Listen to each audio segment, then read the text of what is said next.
This is Support is Sexy, episode 268, and today we're going to talk about the power of compartmentalizing.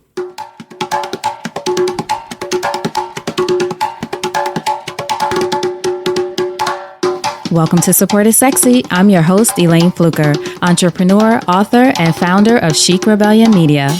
5 days a week, Monday through Friday, I interview inspiring women entrepreneurs who share their wins and their lessons to help you take your business and your life to the next level and create something sexy. Here we go.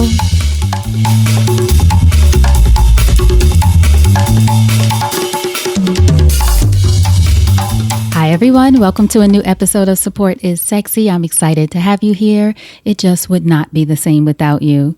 And you know, if you've been listening to the podcast for a while, you know that I kind of bookend my interviews and conversations with certain questions. I always say the middle of the interview goes in whatever direction the guest leads us in. You never know what the story is going to be, what the conversation is going to be, which is what I love about it most. It's wherever it leads us. But I usually start with the same questions and end with the same questions. Some variation, but for the most part, you can look forward to certain questions being asked of every guest. Now, here lately, I've been asking myself those questions too, especially, I guess, because so many women have responded to certain ones in a certain way. So it made me think, what would be my answer to those questions? And maybe too, I'm thinking about this because it's been a year now of the podcast. I'm being a little reflective. So there's that. But I have been thinking about certain ones. What would my answer be? And one that I thought of the other day I wanted to share with you is, what has entrepreneurship taught you about yourself as a woman? Again, if you're a regular listener, you've probably heard me ask a few women that several times, and a lot have given different answers, fantastic answers I never thought of. Some things I thought, okay, that makes sense. Other things, you never saw it coming. But I think it's a brilliant question, if I must say so myself. But for me, I've been posing it to myself and thinking about it. And I would say, in the last year, I thought about this. In the last year, my answer to that question has definitely changed. I didn't think about it before when I first started working on a podcast, working on building my online business, and really becoming obsessed about making the online business be successful. My answer to that question has definitely evolved over the year. I actually don't know what it would have been a year ago, but today I think the thing that I have learned most about myself as an entrepreneur is that I actually know how to compartmentalize, or maybe entrepreneurship has taught me the power of compartmentalizing. Me, Miss Sensitive, I've always been sensitive. Anyone who knows me personally knows that I'm the sensitive type. Since I was younger, cry over everything, upset about everything, very compassionate, wide open heart, always upset about something. I've evolved as I've grown up as an adult, but still very sensitive. But now I know how to compartmentalize, and I will say it's something I never really did before becoming an entrepreneur. Now, by definition, compartmentalization is defined as a defense mechanism or a coping strategy. And I know that might not have a positive connotation, but it works. And ladies, let's be real. Many of us may have heard this referred to for a lot of the men in our lives, whether they're your partner, your brother, your cousin, whoever. People always talk about men know how to compartmentalize, and sometimes talk about the fact that women mostly do not, or maybe we know how to, but we don't choose to. I'll say that. A lot of times, too, I will say, at least in my case, I've been guilty of this. The men in my life, I may have chastised them for compartmentalizing when something's going on and you want to talk about it right then. And they've got that in a box somewhere. They're not focused on that. They're focused on whatever this other thing is that's going on. Well, now I understand as an entrepreneur just how effective compartmentalization is, whether you're conscious of it or not. And I will say I probably haven't been conscious of it until I really considered this question. What have I learned about myself as a woman and as an entrepreneur in the past year? So in considering that, I wanted to share with you all a few of the ways that I found compartmentalization has been helpful to me as an entrepreneur. Now, I'm not saying it's the foolproof way to do anything or the best way to handle anything. It is something that I have called in several times, especially, I will say too, I don't talk about this much on the podcast, but I'm here. I've relocated moved, living with family, being near family in order to support them. They support me as well, but to support them with different things that go on. Things don't always go right. Even in business, things don't always go right. Things happen, deals fall through, relationships end. Money isn't the way that you thought it was going to be. You thought you were going to get a certain kind of deal doesn't come through. Things happen constantly as an entrepreneur and just as a human being, just being, right? Things happen in life, in business, all around you. So it has really come into play, I will say a lot, in the past year. I think probably more so than ever before, the need to compartmentalize. And again, like I said, I wasn't conscious of it, but I do think there are just so many things going on at once right now. So maybe it's just become more necessary. So these are the ways that I have called it in, and I wanted to share them with you so that you can consider. Maybe this is something you can practice. Maybe it's something you're already doing and you can be even more conscious of it. But these are some of the ways that it has affected me. One thing that I found to be good about it is compartmentalizing allows you, for the sake of a visual, to put whatever that issue is on a shelf. It's there, you acknowledge it, but you're not going to carry it with you, if you will, throughout your day. You know the problem or whatever the issue is or whatever has come up. You're there, you got it, you understand that you have to deal with it. You decide to put it on the virtual shelf. Don't think about it for now, or if you think about it, don't let it be in the forefront of your mind for now. You've put it in the back and you're focused on whatever these other things are that you feel like you have to focus on in that moment. Now, sometimes things come up, they're urgent, they have to be handled right away. But I will say sometimes, probably most of the times, we make things more urgent than they actually are. So really consider, is this urgent and do I have to handle it right now? Or can I put this on the shelf and come back to it? Another experience that I've had with compartmentalizing, it has allowed me to maintain perspective. So again, having that thing on the shelf, it allows you to step away from it, especially if it's something that feels like a disaster or a crisis in the moment. It allows you to give yourself space to gain perspective, which is difficult to do in the middle of the mess, right? If you stay in the middle of it, you're trying to make decisions or you're trying to be of sound mind in the middle of the whirlwind of whatever is happening, or even if it's not a whirlwind, if it's something that's just hurtful or painful or something that you just need a minute, put it on the shelf, take some time, and I promise you, it will give you space for some perspective if you're open to that. It has definitely done that for me, whatever it is, in the box, on the shelf. Step away. It gives you perspective. And I mean, perspective from how am I going to handle this? And also, is this as dire as I'm feeling it is in this moment? Perhaps it's not. Maybe it is, but perhaps it's not. But again, it gives you perspective.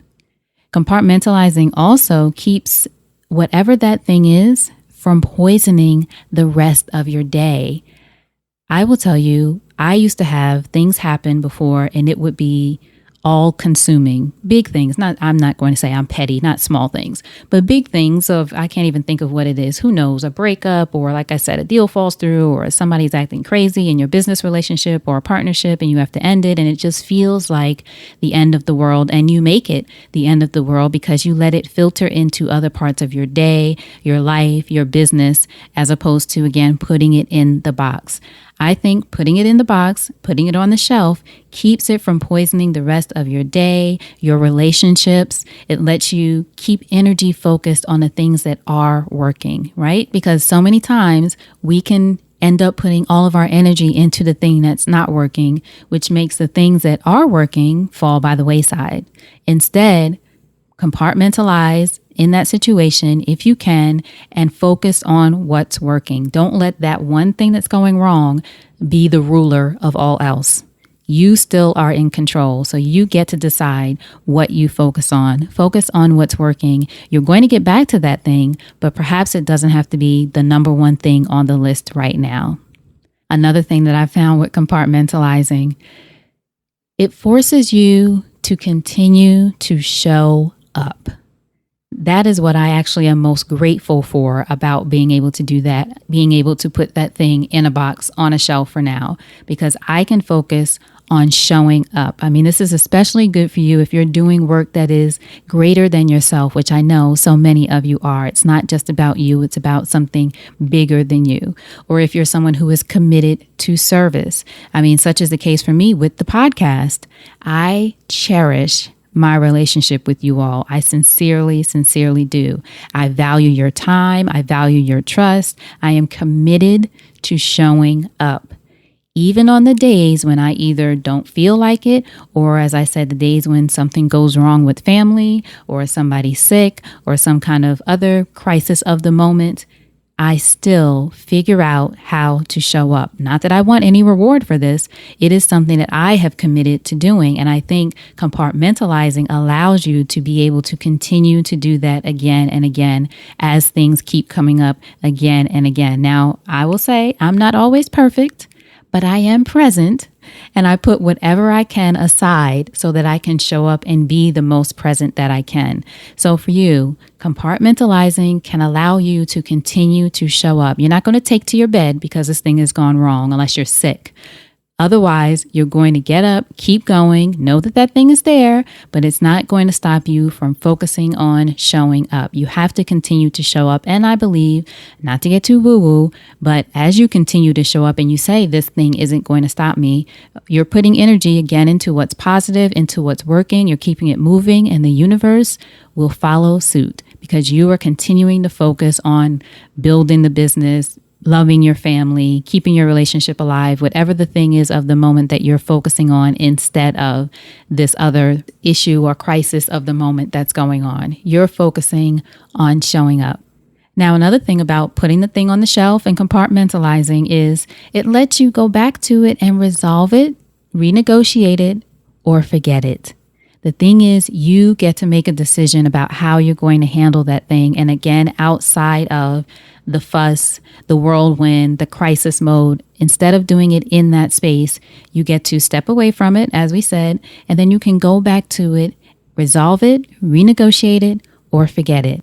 So once you've had some time away from it, you can really come back to it with some clarity because you've created space for that. And you've created space to consider your options and decide what would really be the best next move, right? That's the only thing you can think about in the moment. What is the next best move? You can't see the future. You can try to plan and think it out and think it through, which you should, but you don't know what's going to happen in the future. So what's the best next move that you can make now that you've come back to this thing? And you can make those decisions with a level head if you compartmentalize it, put it on the side, if it's possible, let it sit there, come back to it with a level head. Maybe it's something you can immediately fix. I'm not saying that this has to happen all the time. Sometimes you either need to, or you just do, jump right in, fix it, and handle it. So not everything. We don't want you to have a whole shelf full of things that you're avoiding, right? That's not what we're using compartmentalization for, even though in some of the definitions that I looked up, it did say there can be some situations where it becomes avoidance.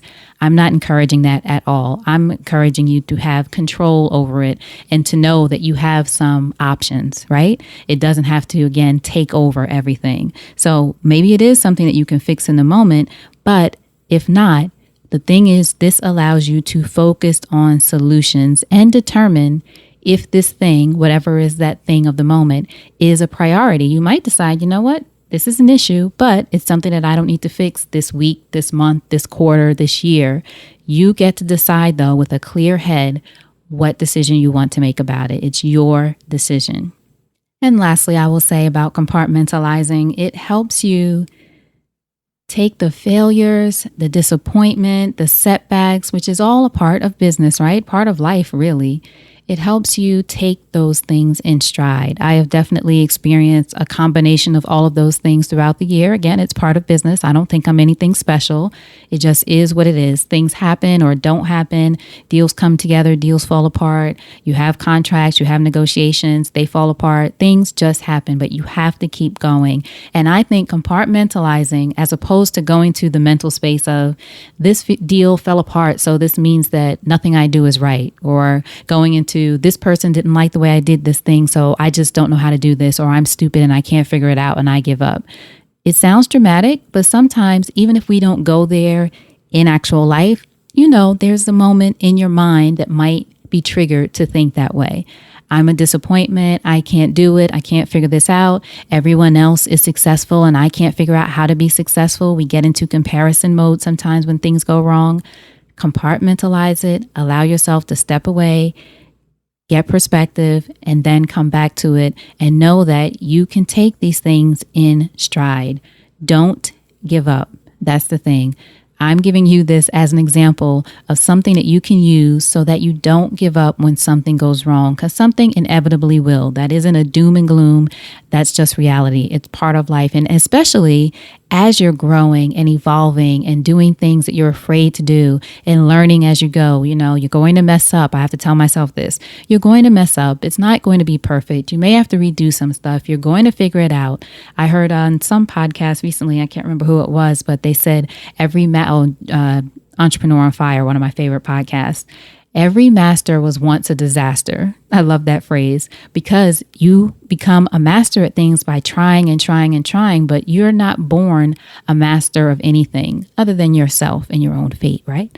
But you have to learn how to do things, and to learn, you have to be in action. I always say there's learning in action. But as you do that and you get bigger and bigger and you grow and you try new things, you have to know that it's not always going to go perfect. You want to expect good to come out of it. You deserve all the good that comes out of it. But when things go wrong, especially you're working with other people in a lot of moving parts, when things fall apart or just don't go your way, not even a tragedy or crisis, if it just doesn't go as you plan or as you had hoped, you have a way to keep going, to keep it in stride, to keep moving, and to not give up and not let it consume you. Don't be consumed by your problems. Again, this is for me something that I deal with day to day with just a lot of other things that are going on. Not terrible or tragic, but life. And you can't be consumed by those things. You still have to, in my case, get up, go out, go to the cafe, work for 6 hours, or go to the library, work for a few hours, or do whatever you have to do to make it happen. You cannot let it stop you. There may be a day. Now, look, all about self-care. If you need a day to rest, that is different. If you need a week, which I am going to take in August, I cannot wait.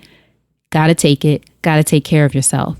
But it won't be because I'm consumed by whatever I think is going wrong in the moment.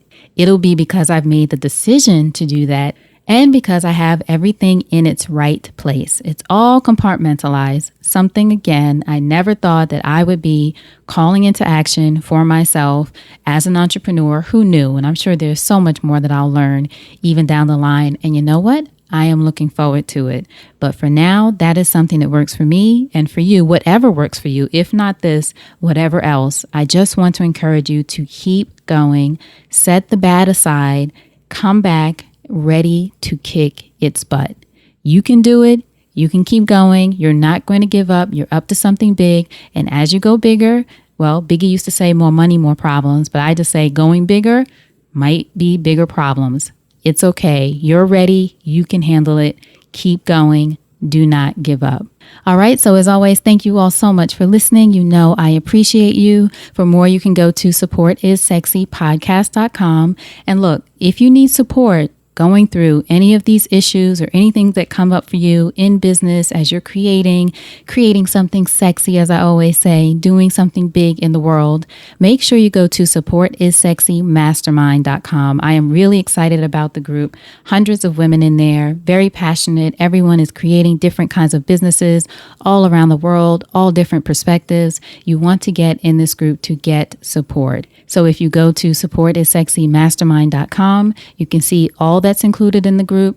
We're going to have regular chats each week. We'll also have tons of content, cheat sheets, resources, strategies, videos, audio training, all there to support you as you continue to navigate this road of business, right? So whether it's compartmentalization or anything else, any other techniques that you want to share, you can do that in this group. Anything you're going through, you can share that in this group and get feedback. So I'm really excited about it, and I want you to at least check it out. You know, I say wherever you join, you need a group, you need people around you who support you. So this is one option for you, but wherever you are, wherever you join, find some people who can support you on your journey. So check check out supportissexymastermind.com. See if it's a right fit for you. Let me know if you have any questions. I am happy to chat.